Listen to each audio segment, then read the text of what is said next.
To introduce the moderator for our last panel of the day. He is my co-founder and co-director of the Tice Center for Law, Science, and Innovation, and he's an associate professor here at the SMU Dedman School of Law. Professor Taylor, prior to joining the faculty here, he worked as a registered patent attorney in the intellectual property department at Baker Botts here in Dallas, Texas. He also clerked for the current Chief Judge of the U.S. Court of Appeals for the Federal Circuit, the Honorable Sharon Prost, who will be here next month. So stay tuned for more detail on that. I'm going to turn it over to Professor Taylor. Thank you, Keith. So this panel is entitled Patents and Improved Healthcare, Incentive or Obstacle. And let me just give you the introduction to this panel.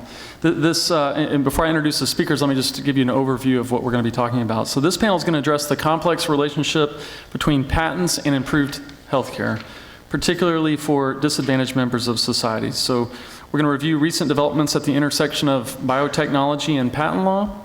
And we're going to discuss the relevant policy disputes and decisions of politicians, agencies, courts, and including various activities, for example, the National Cancer Moonshot, the Zika virus, March-in rights, drug pricing, and patent eligibility. So with that introduction of the topic, let me now introduce the members of the panel. I'll start on the far end. And in light of time, I know we're running a little bit behind. I'm going to give you the short version. Let me just encourage you to read their detailed bios that are in your materials. But down on the end, I have Frederick Grinnell. He's the Robert McLemore Professor of Medical Science in the Department of Cell Biology at UT Southwestern Medical Center. So he is not a lawyer, and that's a good thing for this panel. He is a scientist, and he has his PhD in biochemistry. Next to him is Dmitry Karsev. He is an associate professor at George Washington University Law School, and he focuses on patent law there.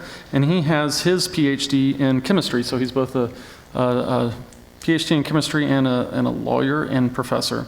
And right next to me is Crystal Shore. She's a partner in the intellectual property department at Foley & Lardner in Washington, D.C. She's in fact the chair of the firm's chemical, biotechnology, and pharmaceutical practice.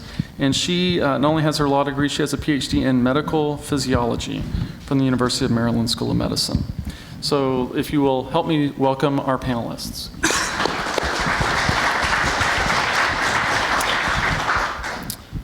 All right, so I wanted to engage, we don't actually have presentations, I wanted to engage our panelists in a conversation.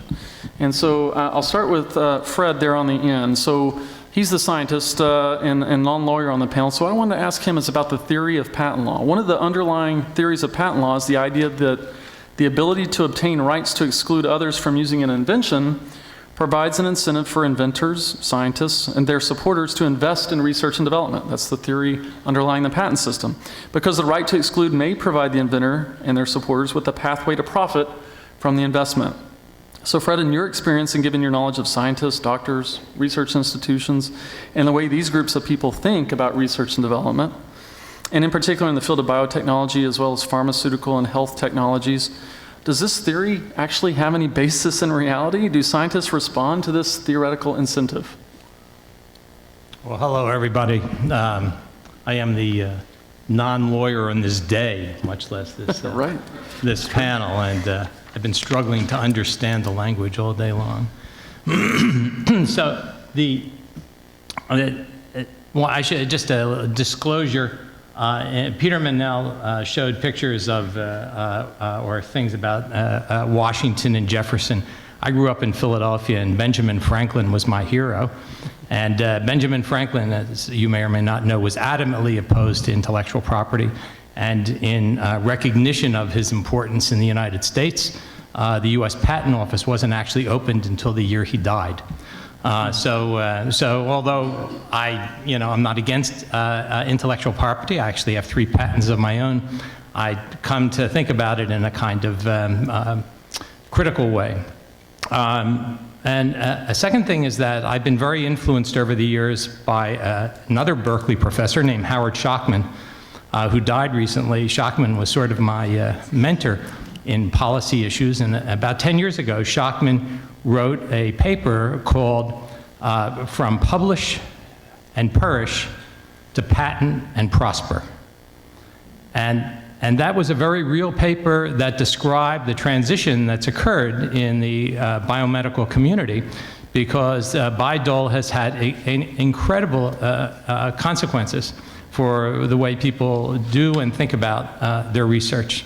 And I'll just give you a couple of specific examples.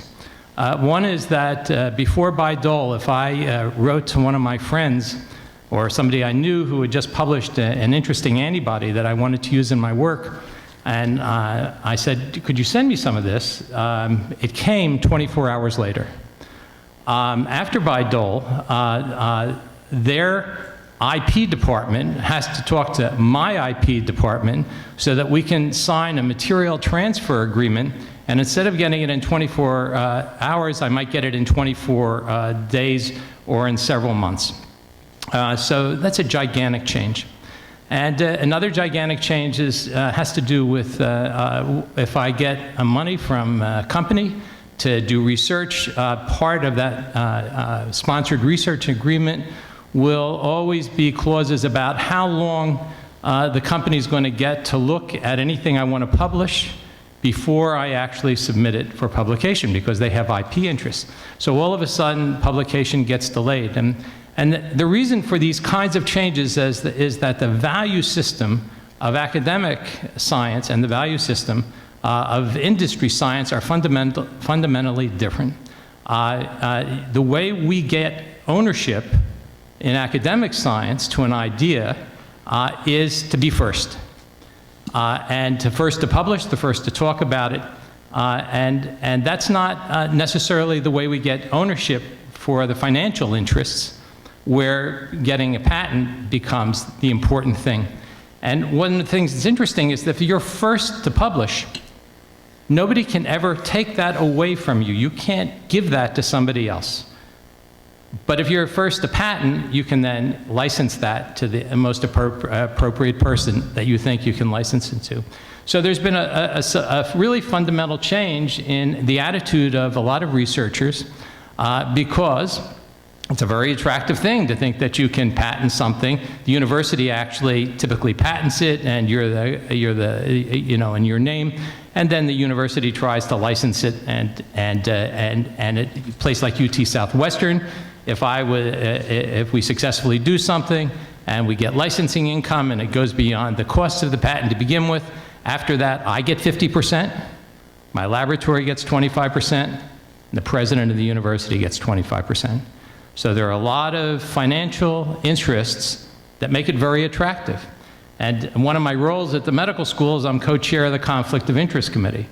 And I'm constantly dealing with cases where physicians and basic scientists are trying to do research in areas where they have significant financial interests. And of course, it reaches to the university as well. We now have to make decisions about how to manage the university's conflicts of interest when either because of their licensing fees or equity holdings that they're liable to gain a lot through that. So those are just a couple of the ideas, but the simple answer to your question is yes. It's had a dramatic impact on what people do and how they do it.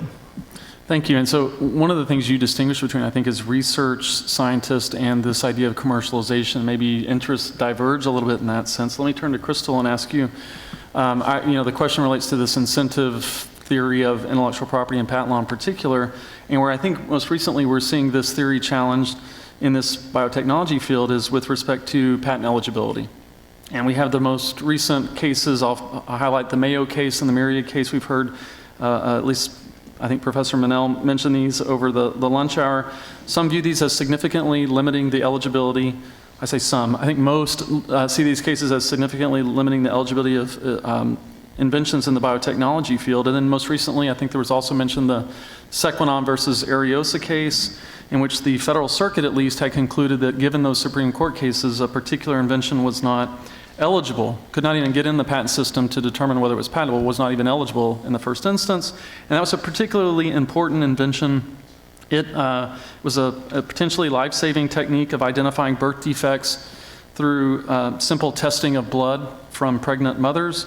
rather than through more invasive procedures. And the Federal Circuit said in light of the Supreme Court cases that was not eligible. So in that, given the impact of those cases from your viewpoint, and you support the needs of scientists and their supporters, right, their companies, have these decisions, in your view, impacted investment in research and development or the way in which that takes place? Okay. Thank you, David. But before I say anything, I need to make this disclaimer that my opinions are my own and they don't represent what the firm Foley and Lardner believes or our clients. Actually, I just want to first quickly respond to something that Fred had mentioned regarding Bayh-Dole.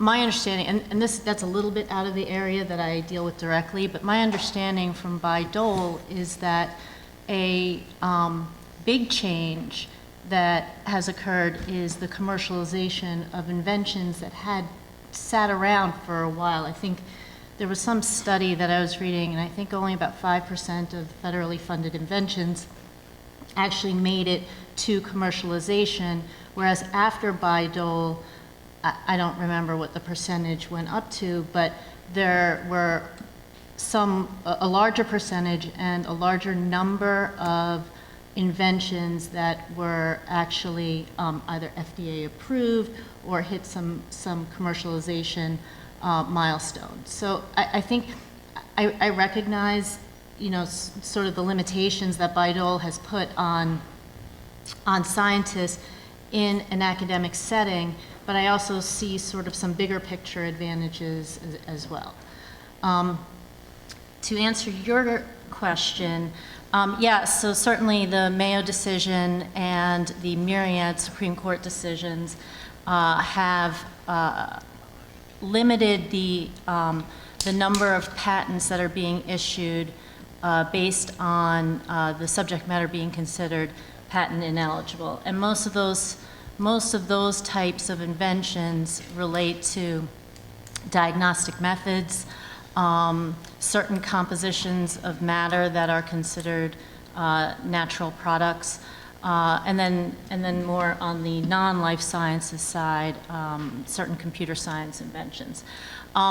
I do work for a number of diagnostic companies. I know it has impacted their strategy in terms of IP. They used to file many more cases, and now they decide to keep things trade secret. I can't say it's, at least the companies with whom I work, I can't say that it's prevented them from additional research and development and trying to identify better diagnostic tests, but it certainly has resulted in decreased revenue for the company, and maybe in the long run, it'll limit the amount of research they do. I know for other companies, it has been a big factor as to whether they will continue certain research programs. Well, let me focus. So you mentioned, I think, two things. One is if there are reduced filings and more of a movement towards trade secrecy, that's less information disclosure, because one of the ideas behind patents, right, is that there has to be a disclosure of the invention. If they turn towards trade secrecy, less disclosure. You also mentioned less revenue. Let me ask Dimitri, focusing on this issue of perhaps less information disclosure in terms of fewer patent applications being filed. In Mayo, let me return back to the Mayo case. In the Mayo case, the Supreme Court seemed to focus on patient and doctors' access to information. That seemed to be important in the Supreme Court's view as to, in that case, saying that this patent was ineligible. So I guess you can maybe expound upon that. But are we seeing a reweighing of the incentive theory with the understanding of the cost of patent protection? One of the costs in terms of the cost of the public is potentially reduced access to information, at least with particular inventions. So is there a reweighing of this incentive theory? So there's definitely something interesting going on in the Supreme Court case law, right? The Supreme Court said in Mayo that one of the harms of patent law is to impede the flow of information, which is strange to most of us sort of taking basic patent law, is that usually patent law is viewed as an information forcing mechanism, right? So how are we to understand this? And if you sort of read between the lines, you begin to see that maybe Justice Breyer's concern and the Supreme Court's concern in this case was the burdening of speech between patients and doctors, right? And To the extent that the constitutional goal of promoting innovation might include things like doctor-patient communication as kind of an overall social welfare concern, I think I'm open to having the debate as to why that value should be taken into account in the cost-benefit balancing involving patents.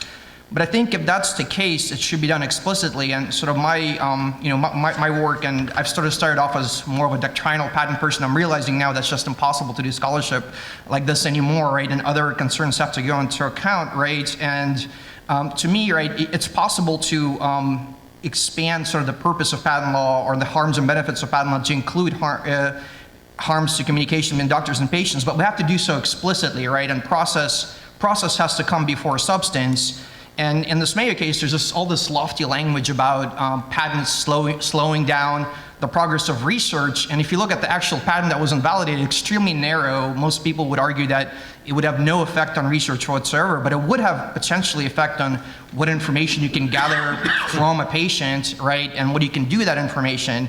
And again, that could be an important concern, but it just has to be out there in the open. And we don't really hear much about First Amendment and patent law. First Amendment comes up a lot in sort of copyright law, maybe trademark law. But I think the real First Amendment concerns in these cases that are sort of sub silentio happening without us, the public, having the ability to evaluate these arguments on the merits. And that to me is extremely worrisome. Just today, there was a case out of the Federal Circuit where a judge honestly said that certain patents on software might impede communication because either software is like speech, it's like giving instructions, or at least burdens, patents on things like email burden speech. And how far does that go? Maybe patents on telephone-related technology could burden speech to a degree, right? And things of that sort. And there are First Amendment precedents having to do with, for example, regulation of newspaper racks as having a First Amendment problem. But if we're willing to have this debate openly, I think we can achieve a lot rather than sort of using established case law in this area, which deals with patents on things like laws of nature, true laws of nature as E equals MC squared, right?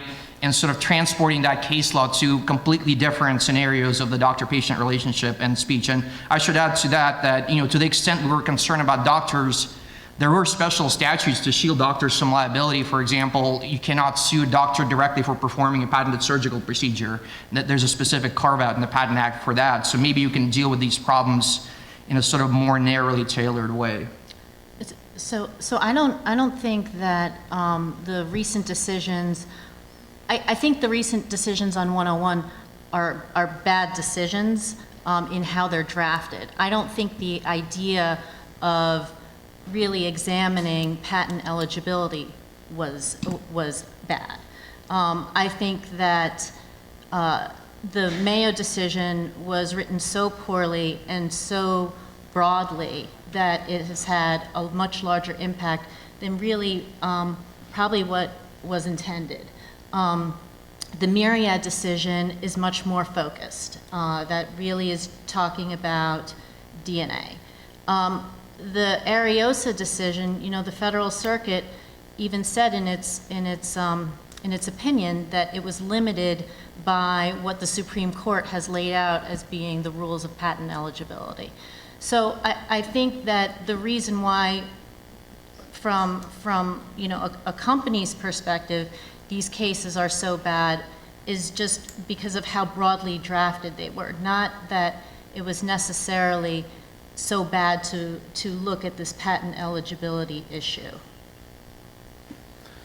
Well, so we've been talking about ineligibility in these, you just mentioned the breadth of these Supreme Court cases and then those cases being used to invalidate claims. But let's turn back to thinking about patents when they're actually issued and enforced. And I'm going to ask Fred about this. One thing I left out of Fred's bio is he is an expert in ethics with respect to science. So if there's a patent, the basic proposition is that the patent owner can seek to charge higher price for their product. In fact, that's really the idea of the patent, right? If they can exclude competitors, they might be able to charge a higher price and in that sense obtain a return on their investment in developing the technology. And so the reality, though, is that as a matter of economics, this higher price will price consumers out of the market, at least during the short term meaning the term of the patent. And this is dependent, there's some assumptions built in that there's no non-infringing alternative technology that consumers would turn towards, but at least that's the idea built into the patent system. And so we're building in this idea of temporarily higher prices and reduced use during the patent term.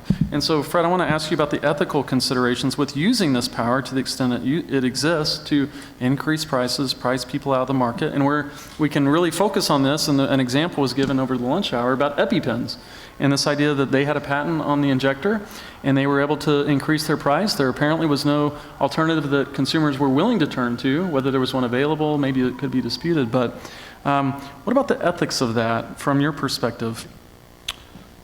Well,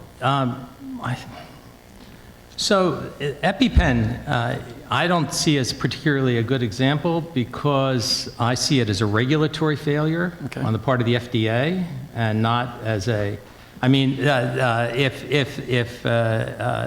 FDA is so slow in bringing generics to market because of the way it's structured or because of the way it's funded, then we have a problem with government and not necessarily with the patent system. One of the major things that that industry claims, at least in bio, is that it's so expensive, and it is, to bring products to market.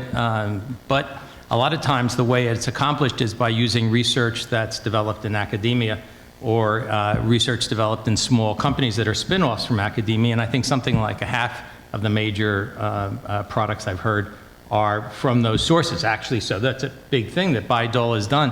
That's a real positive thing. The negative side is on the basic research that doesn't get done because everybody's oriented towards translational as opposed to, sort of basic research. Where I see the problem is the opposite side, and that is that there is no incentive in the patent system to develop drugs for people who can't afford drugs, like a large part of the world and the major drugs that are there. So the patent system isn't going to work to get new drug development in places like Africa and where new drugs are necessary. And another thing that the patent system doesn't manage is drug shortages. And then another thing, which again is a regulatory thing, is that in the United States, we probably pay 50% more for any patented drug than anybody does anywhere else in the world. And the reason why is that, again, regulatory, Medicare is not allowed to negotiate with Pharm, and Pharm is very interested through its lobbying effects to keep Medicare from being able to negotiate because that allows them to maintain the prices high. What we do is, in the United States, is subsidize Pharm to produce drugs for the rest of the world. And somehow, so there are a number of interactive issues, and I don't think you can just sort of say, what does the patent system do? It's true, it allows the property to be protected, but how it's protected is often determined by regulatory issues. And so for instance, another good example is that a company that has a patent and wants to extend the patent can make a small modification in their, let's say, drug without improving its efficacy. So that there are ways that companies can change their product without actually having to show that their product is better. And I think there are some agreements that are beginning to be reached where whoever is buying these things, some healthcare system, say, well, we'll pay you this exorbitant price as long as it turns out that it really helps the patient. I forget what you call this, but if it doesn't, then we won't. And then the last thing, and this Peter brought up this morning when he was talking about a cancer drug that's going to cure us all, is that the estimate is that stem cell cures are going to cost $1 million a patient. Who's going to pay $1 million a patient for stem cell cures?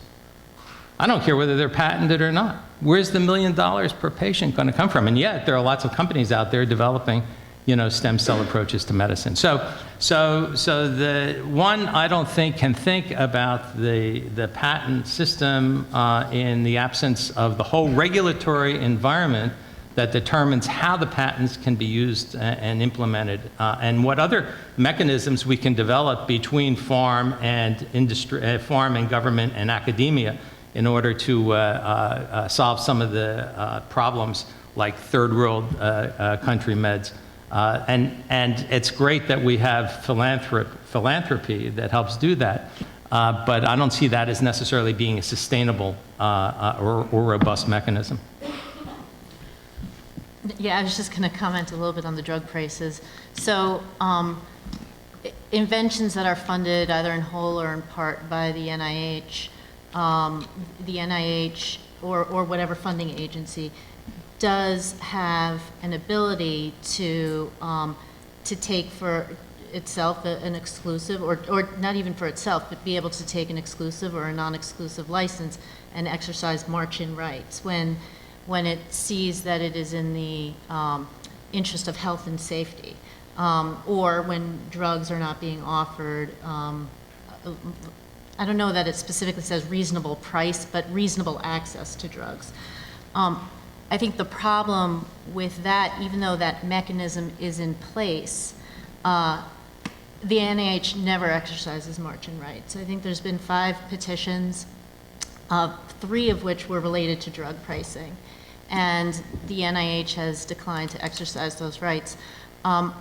I think that even in very egregious situations, the NIH isn't doing so. So it would probably take some kind of congressional act for drug prices really to be effective. Yeah, I think it's so much about regulation. There is one case, I think, with anthrax. They did, somebody exercised that because when we thought that there was that anthrax scare around 9/11, and whoever makes the anthrax intervention drug, whatever it was, was raising the price, and the federal government said, no, you're not.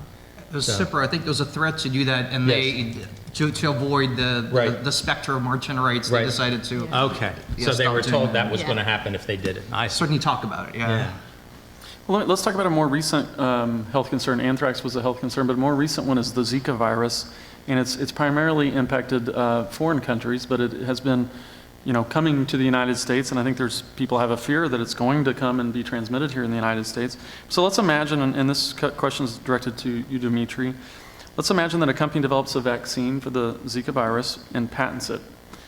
Besides march-in rights, which we've just been discussing, what are other potential solutions to the concern with them increasing the price significantly and also with the corresponding reduced access to the medicine? So there are many potential ways that this can be done through patent law and outside. And I'll start with outside of patent law because I think that is sort of the theme of our discussion today. Is there are, for example, possibilities of government subsidies and things like that for patients who need access. And again, not everything should be maybe solved through patent law. And this sort of reminds me of the debate that was had with the Myriad patent, and that made maybe certain testing for breast cancer very expensive. But the idea is, and I asked this of the litigators in that case, is, well, if you're concerned about poor patient, isn't the tailored solution to just make tests available somehow to these patients and not sort of try to make a sea change in the patent system? And so that one answer might be is to just have sort of targeted, tailored government subsidies for people who really need access to the antivirus treatment, and of course things like negotiation and so on, just to prevent pharma from charging really high prices and fixing that side of things, and price regulations generally. I mean, after EpiPen, there's a lot of talk about price regulation now going on. But in addition to that, there are legal mechanisms that don't involve maybe patent law. I've been sort of looking in this area a lot. A lot of states have anti-price gouging laws, and they've been typically upheld as constitutional in states, and that's one option, right? If there's a humanitarian public health crisis, that's one option of dealing with this problem where there's a need for something like with CIPR and prices get out of control. And finally, through patent law itself, right, there are various ways that maybe courts can limit remedies for patent infringement. The public interest is sort of always in the background, especially when the equitable powers of courts are to be exercised, injunctions in particular. So those litigation involving a patent of a heart valve involving Medtronic, and there was some fear that doctors or hospitals would be enjoined from using these heart valve devices and patients would die, and that would sort of argue against imposing an injunction and maybe going with monetary damages, because at least that will allow the continued use of the device. I think a very interesting idea, and I've sort of heard it but haven't seen it fully developed, is sort of some kind of shield for humanitarian uses for patent infringement, right? If a company wants to have a use of a patented invention that's directed sort of humanitarian, sort of profit-making enterprise, then maybe we can shield them from infringement. Although that, and I don't know how much legs that kind of an idea would have, but that could be another solution that's sort of through law, but not exactly through current patent law. Well, actually, let me stick with you. That last comment kind of related to if you want to think of it this way, a non-commercial use of patented technology. So let's stick with that theme and think about, so Professor Manel over lunch was talking about mashups in the context of copyright and how maybe we want to allow for mashups, and copyright doctrine needs to allow for that. But in patent law, we don't have mashups. We have improvements upon patented technology. And so I think to encourage a dynamic, innovative economy, we would want to allow scientists and inventors to improve upon technology, even if it's patented. So we have a statutory experimental use doctrine, and we have a common law experimental use doctrine. Do those need to be rethought? So I think to some extent those doctrines are quite limited, and there have been calls to sort of to have a general fair use doctrine in patent law as we do in copyright law, for example.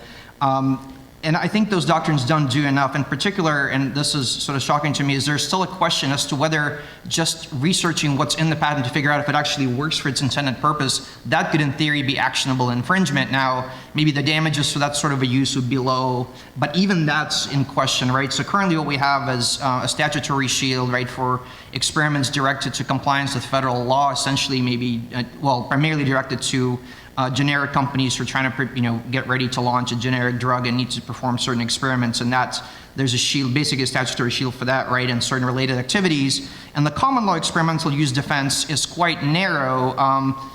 And there are old cases going back to the 19th century talk about experiments performed for idle curiosity and so on don't count as infringement, or outside the scope or within the scope of this affirmative defense.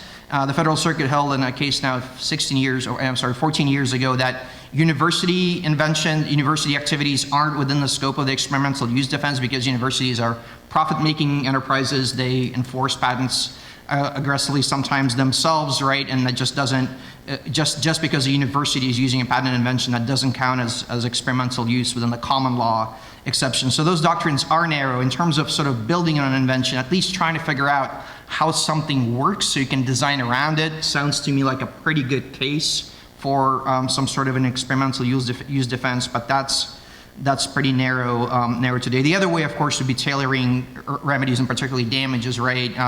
Just saying, all right, this use is not exactly de minimis, but the amount of damages you'll get out of it is so low that it's not worth bringing a lawsuit, and that the doctrine can change in that area without totally remaking patent law.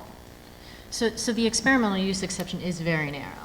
It's really limited probably to a single individual tinkering in his garage and is doing it out of complete curiosity. Mm-hmm. I think where the experimental use fails, the exception fails, is when something is done for any commercial purpose, and that's why the university universities can be found to infringe patents, because what they are doing is ultimately to further their business of research and education. Mm-hmm. But in response to an early decision regarding experimental use and finding infringement, we now have the safe harbor exception, which you've briefly mentioned, and that is codified under 271E1. And there, it's not limited to just generics. It's anyone who is doing some activity that would ultimately result in an FDA submission. So if they are researching particular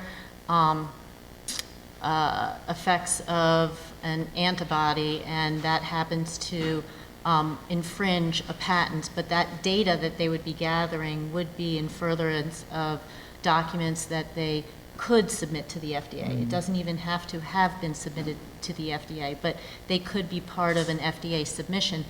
Then they would fall under the safe harbor. Right. I should add that the scope of this right now is definitely broadly generics, but it is controversial, and there's a cert petition pending before the Supreme Court that might or might not clarify the scope of the statutory exemption. Yeah. The Amphastar v. Momenta case, and this has to do with sort of post compliance with federal law post allowance, just sort of basically showing that your process continues to comply with federal law. Yes. Absolutely right. So the safe harbor thing used to be very, very broad. And then Merck v. Integra clarified it a bit. And then there was a Proveris case which clarified it a little bit more, but made it more really in reasonable scope. And then the Momenta case is the post activity. So Fred, we on this side of the table have been having a conversation about the law. What about, do inventors, do scientists care about the I think what- statute or the common law? Well, you see, the thing is that I'm in an academic medical center. Okay. And what Crystal said is the reason why nobody, I think, at the academic medical center cares. Because everything we do, potentially, is translational to something that's going to be FDA approved. So by the nature of the place where we're working, you could argue that all research it has that ultimate orientation. And so given, the whatever the stat E, whatever was, I love it. 102E1. Yeah. Anyway, given that statute, I think that's probably why nobody's ever said anything. I've never heard anybody ever raise the question in all of the various meetings and regulatory environments and compliance things that we've had. Nobody has ever, that I can recall, said anything about whether or not we're using patented technologies in our work. But that may be quite different if you're in a research university that's doing other kinds of stuff that's not ultimately, oriented towards translational medicine. And in a company. Yeah. It's a Yeah. subject that comes up all the time. in Right. company I discussions. can imagine. So let me clarify, 271E1, not 102E1. My students out there are probably saying, 102E1, that's prior. Okay, you were right. I was wrong. 271E1. Not that it matters to you, Fred, but that's the correct statute. Okay, but as we're thinking about patent law and its impact on inventors, I want to turn our discussion to President Obama's announcement about the National Cancer Moonshot, which was also mentioned. And again, the idea, the goal to have our nation try to find a cure for cancer, or at least make substantial progress in terms of better diagnoses and treatments of cancer in the short term. So I did some research before the panel. I found that the Patent Office, the Patent Office representatives, I don't know that they're still here, but the Patent Office has done two things related to the moonshot, as it turns out. First, in July of this year, it launched what they called Patents for Patients, which, by the way, I thought it was funny, patents for patients. When I first read it, I thought, oh, patients for patents? No, patents for patients. But anyways, the aim of that program is to cut in half the time it takes for the Patent Office to review patent applications in cancer therapy. So that's the first initiative they've taken. Second, as it turns out, on Tuesday of this week, the Patent Office announced the winners of what it called the Moonshot Challenge, where it asked for the public's help in terms of leveraging its data and combining its data with economic and funding statistics provided by other government entities, for example. And what they were trying to do is encourage the private sector to identify meaningful trends in terms of successful research and development, in particular with respect to cancer treatments. So with all that said, so that's the two initiatives that I've seen, at least by the Patent Office, in response to the President's initiative. With that said, I have two reasons why I'm wondering about whether the patent system will provide a robust incentive for inventive efforts. By the way, so we can reduce the time during which a patent is analyzed by the Patent Office, the patent application is analyzed, but that assumes the patent application is filed, right? If there's no patent application filed, it doesn't matter how long it takes because there's not going to be any analysis. And we talked about that in terms of the ineligibility doctrine. We've already talked about the ineligibility doctrine. That's one concern I have. Another concern I have is in the American Invents Act, Congress put in place these new review procedures for the Patent Office to review issued patents to determine whether, take another look at those patents to determine whether they comply with certain patentability requirements. So Crystal, in your practice, are biotechnology patents, are they being subjected to these new review procedures? And is this good or bad? What's your view? Okay, so two things. The review procedures under the AAA, you're talking about the IPRs and those IPRs, post-grant yes. reviews. So, yeah. IPR, inter partes review. Yes, sorry. The inter partes review and post-grant review are two proceedings that came about from the AIA, and they allow a third party to challenge the validity of a patent based on prior art. Yes, they are in the life sciences space. We are seeing IPRs filed in the life sciences space, largely on the generic side. More recently, because of biosimilar development, they are being filed against patent owners of commercialized biologics. Humira is a big one. There are, I don't even know, I think almost 100 patents covering Humira in some form or another. A number of companies have filed these inter partes review proceedings to challenge the validity of some of the Humira patents so that they can get their biosimilar Humira on the market sooner. So that, I mean, that review does help clear the path for generic entry, whether it's a traditional generic or a biosimilar. It's also being used, you know, not just for, you know, developing therapeutics, but just to clear the path for some other product that's going to be commercialized, which may not have those, you know, may not be as beneficial for like the health of a patient.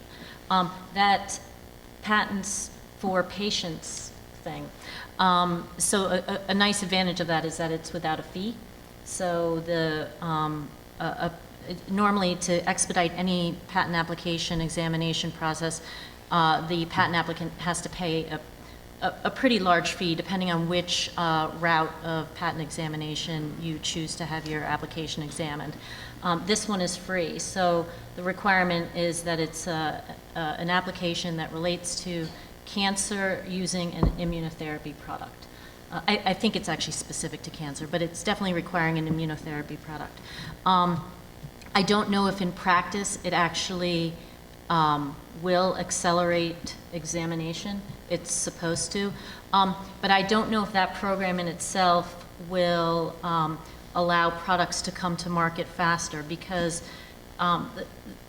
there's just sort of the research time that has to occur. And that's going on in the background, you know, the whole time. And whether a patent, you know, when the patent issues, it's not so much affecting the research time, but what it does do is affect whether the company is going to invest more money into that project. Because a lot of companies won't invest money in a project unless they know they can get patent protection. So if it accelerates patent issuance, then it might then keep the program going at the company. But I don't know that the ultimate time is going to be shortened where the product gets commercialized. Could I just ask Sure. you a question? There's been, I think, mechanisms in UK anyway for challenging patents Yeah, for a long opposition. time. So what impact has that had? Or how do you see that, what we're doing now in relationship to what's been going on there for a long time? Yeah, so so Europe has had post-grant opposition proceedings for as long as I've been practicing, and this is definitely new to the U.S. It was an effort done on the U.S. side to. Our patent laws were very different from what was I going know on we in had other countries. harmonizing Yeah. in recent years. I think. Yes, although what came out was somewhat of this hybrid. We're still not like the other countries, but we're closer. Right. So, yeah, I mean, in Europe, I don't know if it's ultimately ended up, if the end goal has been commercialization of products in Europe because certain patents have gone away. I know that that is, and it's just because that's what I follow in the U.S., I know that that is what people are doing in the U.S. based on even looking at who the folks are that are challenging the patents. They are ones that are developing Humira biosimilars or some generic version of a pharmaceutical. They are ones that are definitely ready to enter the marketplace.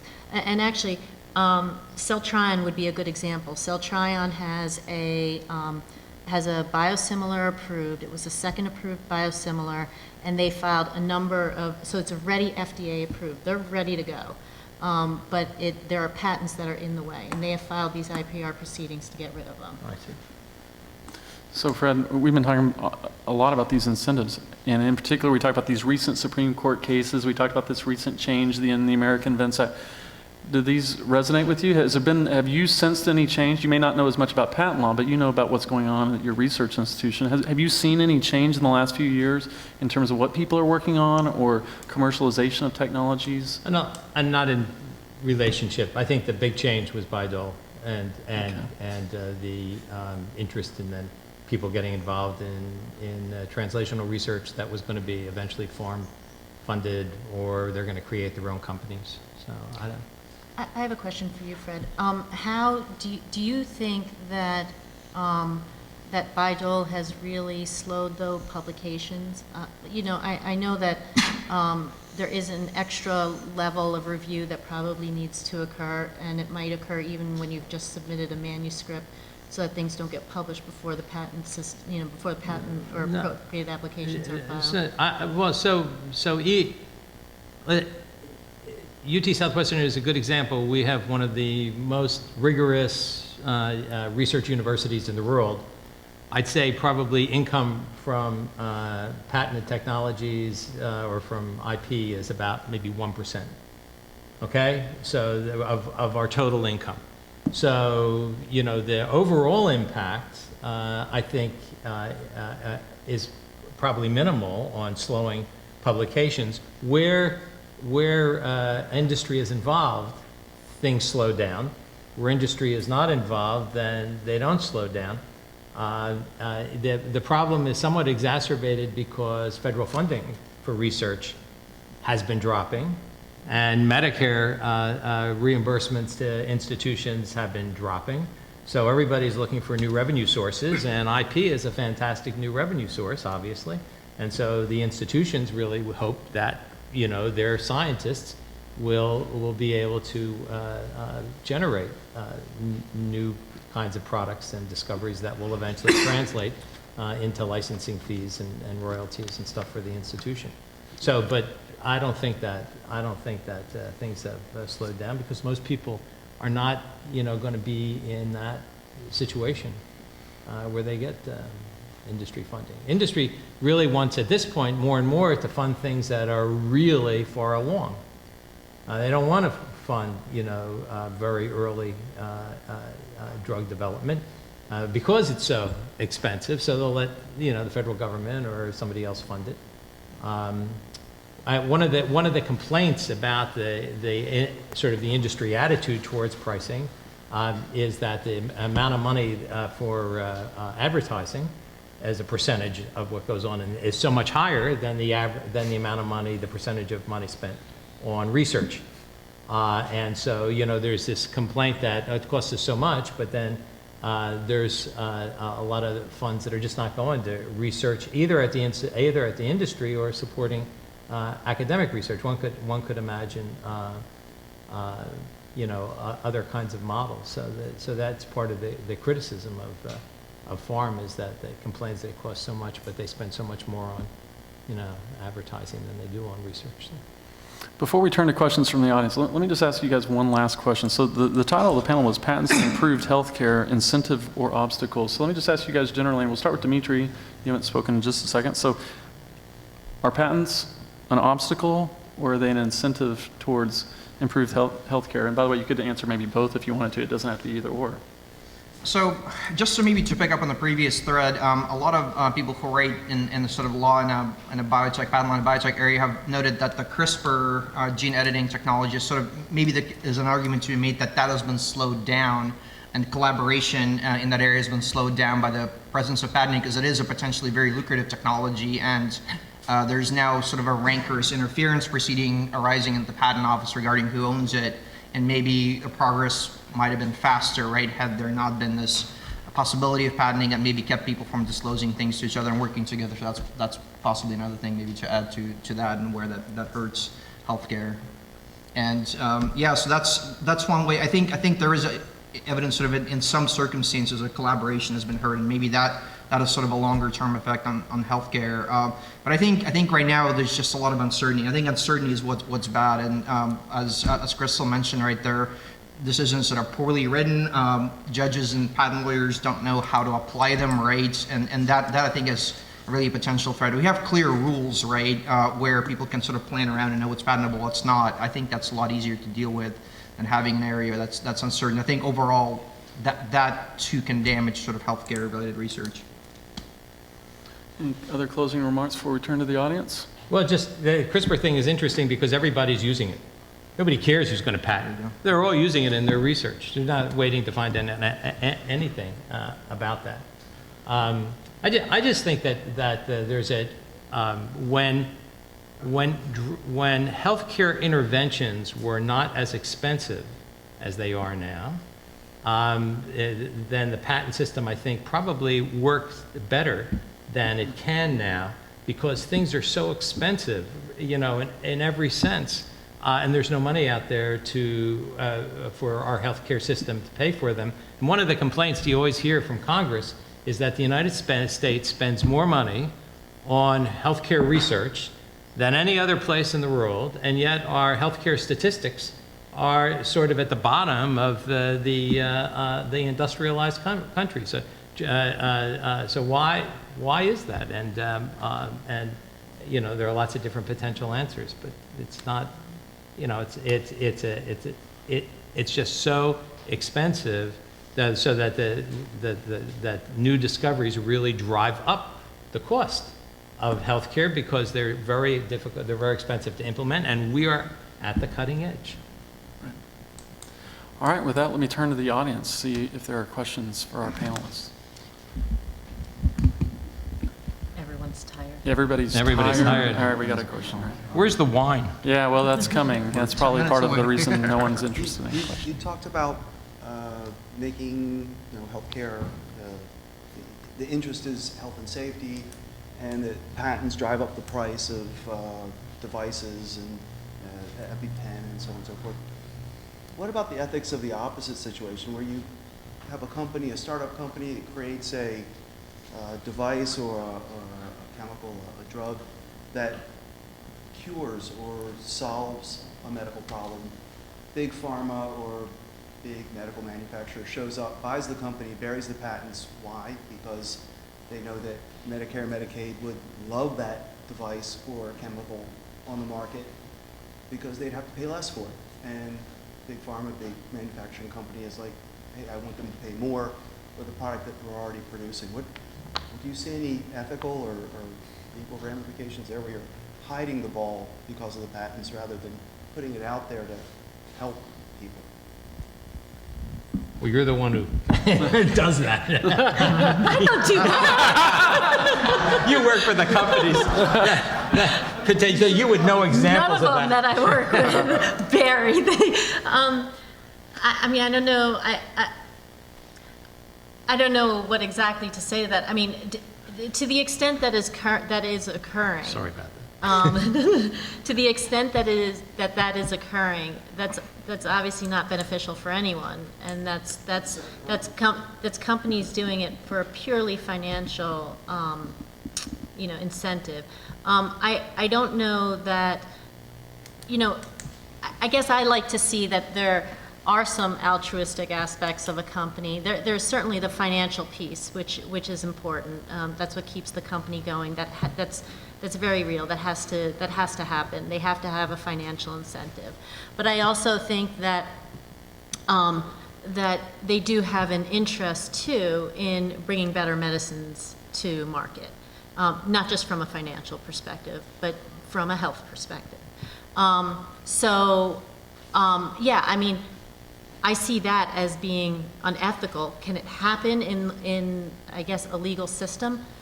Yeah, I could see a scenario where that happens. But I don't think that is the norm. I don't think that's the majority of cases. Let me follow up on that though, because that scenario, you could imagine it, but I don't know that we have evidence of it. There was, and I think Fred mentioned this earlier, you didn't use the word evergreening, but a big concern in the patent system is this idea that companies are out there evergreening. So they're extending the effective term of their monopoly, to the extent they have a monopoly, by obtaining patents when perhaps they shouldn't be. And in fact, we've been focused, I think, mainly on the U.S. law, but this is a global issue, the patent system and the Trans-Pacific Partnership, to the extent that that's adopted. one of the provisions that I've studied recently is a provision that some were saying that would export this idea of evergreening to the Pacific countries. So Yeah, so. Crystal, what do you think? Well, evergreening does happen. That's, Right. and it's, I don't think it's as simple as you had mentioned it, Fred, in that you just make a small improvement that has no real effect, and then you have this other product, and then you get this additional patent. From a patent law perspective, you have to meet the patentability requirements, which are, in particular, when you have an earlier product, the newer product, the biggest issue that you face is whether it's considered obvious. So if it's not considered obvious and it's novel and it meets the written description and enablement requirements and the patent eligibility requirements, then it is patentable. Companies do this. And, it's a way to extend the patent life on a product. The Patent Office has a mechanism in place to prevent something that is truly not really a new invention, but maybe an improvement, by filing a terminal disclaimer, by requiring a terminal disclaimer, so that the later filed application, the term ends when the earlier patent ends. Now, that doesn't, you're not required to file a terminal disclaimer in every case where you have a second patent filing that is an improvement of an earlier patent filing, but you are in many cases, and that's one way to sort of limit the term. But companies are looking for new ways to extend the patent life of a product that is very profitable for them and has been a successful product. And they will do that by filing patent applications on improvements. So I'll just add a small comment to that. I mean, to me, the evergreening problem is not really patent law's problem so much as other areas of law. So as far as patent law is concerned, the generics or whoever are free to use the off-patent version, right? It's the generic substitution laws that force sometimes basically the situation where only an improvement can be used. And there's practices called the hard switch, where you basically withdraw the original version. That's, at least in one circuit, has been held to be an antitrust violation. The Second Circuit forced the brand owner to keep selling the original version, so that sort of deters that behavior. But it's not really entirely strikes me as a patent law issue, is that oftentimes doctors want to use the improved version because it's actually better, and that maybe is a sign that it meets the non-obviousness requirement. So, obviously, the way you presented what you said, I would view it as being unethical, but it's not illegal.